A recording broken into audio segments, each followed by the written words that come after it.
Salam dəyərli izləyicilər, daha bir faydalı məlumatı sizə təqdim edirəm. Feyxua bitkisinin 10 faydası və hansı xəstəliklərin müalicəsində əvəzsiz rol oynayır. Dəyərli izləyicilər, videonu bəyənib, paylaşıb və burada üstəgəl işarəsinə toxuna bilərsiniz. Biz adətən feyxua bitkisini sadəcə təzyiq və zob xəstələri üçün vacib olduğunu bilirik, amma əslində qəbizliyə qarşı həzm, mədə, bağırsaq problemlərində də feyxuanın çox ciddi faydası var imiş. İkinci, ürək, damar xəstəlikləri, xolesterin yüksək təzyiqdə feyxuadan istifadə olunur və hipertoniziya riskini azaldır, damarları rahatladır, boşaldır, təzyiqi normallaşdırır. Eləcə də feyxuada olan C, B6 vitamini ürəyin işi üçün də çox vacibdir. Gün ərzində bir ovuc feyxua yemək bu dozanı ödəyir, infarkt bellərinə qarşı təsirlidir və üçüncü, infeksiyalarla mübarizə aparır. Gündə cəmi 3 ədəd feyxua yemək kifayətdir ki, immunitetdə, infeksiyalarla mübarizədə dəstək verəsiniz. Dördüncü, sinir sistemini möhkəmləndirir.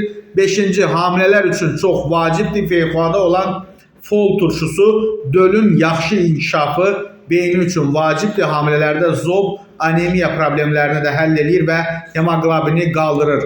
Altıncı, əməliyyatdan sonra travma və yaraların tez sağalmasına kömək edir. Çünki qəribə tərkibi ilə toxumaların, bağların bərpasını sürətləndirir.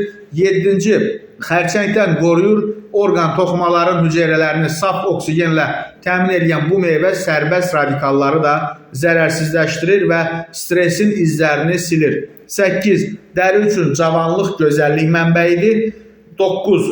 Qalxanvari vəz xəstəliklərində və yod çatışmazlığında xüsusilə faydalıdır və 10.